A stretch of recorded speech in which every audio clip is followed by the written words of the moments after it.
Hi again then guys, and welcome to the first review of the vehicles from the 1.28 patch, of course, and what better place to start than with the same car that we did a money earning tune with earlier on today, the Mazda RX500, a relatively unique car now in GT Sport.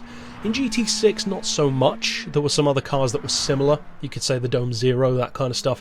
Now it feels a bit more unique. You've got the Plymouth, the XNR Ghia, which is also a classic concept, and a couple of other more indirect rivals, you could say, but it feels more unique now. It's kind of in a class of its own, if you will, and I was really worried that it might be in Group X. Thankfully it's not. It's an N category vehicle, much to the chagrin of many people who will probably hate this car in online lobbies because it's going to be so OP. Now, to give you some idea of just how OP this car is, many of you already know that it's great around Blue Moon Bay. It's a fantastic money earner. I did the N300 tune where it dominates. In N200 it can even be tweaked to beat stuff like Veyrons and 177s, which is insane for a car with under 250 horsepower, especially when you're talking about essentially a top speed race. But it's around a circuit where you see arguably the most shocking abilities of the car. Because in Gran Turismo 6 already, this car was extremely OP. It was in that group of various performance point levels like the Chaparral 2J, the Dome Zero, the Ford Focus RS, the Suzuki Gixxer. They were all OP at their various PP point levels. This one though is one of the most often seen because it was so good at around 500 PP. Now though, I think it's become even more benefited by the N-Class system than it was then, and it was already OP, whereas now it's even more insane. Now, as I said, to give you some idea of how good this one can be, a couple of weeks back, I did a review on this same track of the Jaguar F-Type Group 4 race car with racing tyres and around whatever that was, 450, 500 or so horsepower, with a ton of downforce and being a race car. Let me reiterate that. This, in N300, is quicker than that Jaguar. That's kind of crazy. But of course at the same time it makes it a great investment, because this is only a 500 grand car compared to, you could easily charge 1 million credits for this, especially if you compare it to one of the nearest things to it in the game in terms of the style of vehicle, the Plymouth, the XNR Ghia, which also came from the same pack of course, classic concept car, very wacky looking. That one's double the price and it's half as good. It's not bad, but it's nowhere near as dominant or as OP as this one is, not anymore at least. Whereas this Mazda, I think it's benefited by not being as restricted as some of the others when they've come from Gran Turismo 6 and come to Gran Turismo Sport, because with a lot of the cars you don't have the same top-end tuning potential that we used to have.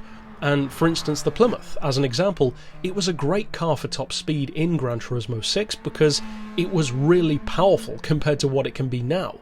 This hasn't seen as much of a drop. You could only tune it up to about 500 horsepower anyway, so it's not a huge amount different now when you really consider it. It's what, within 100 horsepower or so of that? I can't recall the exact peak power of this one, but it's not far off what it was anyway. So you retain a lot of that great ability that the car already had.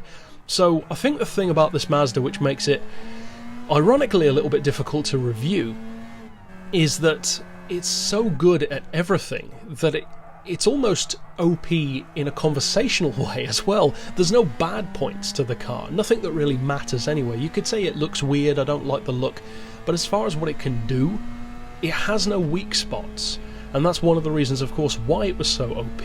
And it carries that over to a surprising degree because the game seems to be geared more so than ever about keeping the racing as competitive as possible when it comes to the group classes, Group 4, Group 3, Group 2, Group 1. But then it's ironic how wildly different the road car classes are, with these extremely OP vehicles like Ford GT40s going up against street legal Porsche 911s and Vipers going up against Charger Hellcats, just these completely mismatched rivalries.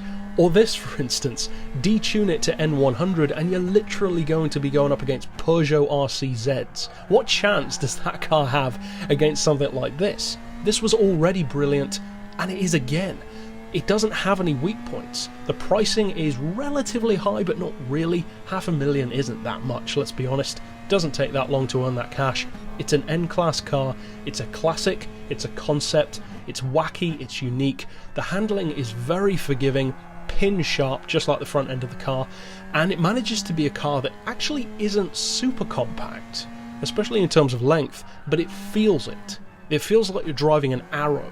It's just straight and true, but when you want to turn, it's on the money. It does exactly what you want it to do 9 times out of 10, and when it catches you out, it's not really the car's fault, it's more you making a mistake. Or in the case of this video, me making the mistake basically of tightening up the suspension too much and clipping a curb made the car flip over. So that can happen, of course, it can happen with a ton of cars, but objectively speaking, this might be the best car of the whole pack, because it's well priced, it's insanely competitive as a circuit racer, it's incredible for earning cash, and it has no distinct downsides. So I would say it's one of the most OP vehicles that we've had in an update so far. Kind of surprising that they'd bring something like this back.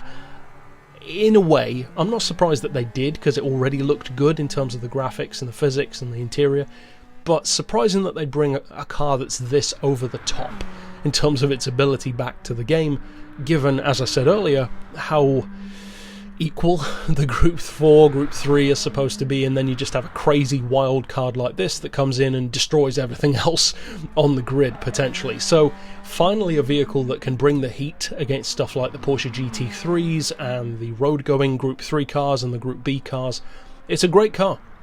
It's not my personal favourite of the pack. I think that would have to be probably the Porsche 997 because it surprised me the most, but this one's probably a close second. It's a very useful car. Chances are you probably already own it, but if you don't, you need to. It's not the kind of car that you need to like, you just need to own it because it's so useful. Just like the Suzuki Gixxer, the Dome Zero, the Ford Focus, the Chaparral. You don't need to love them. If you do, it's cool, but even if you don't, they are weapons to be used. And this one certainly is a weapon in GT Sport. But that's it for this pick overall. Of course, if you haven't checked out my tune for it already, you can click through at the end of this video to see it. And for now, as always, thanks for watching.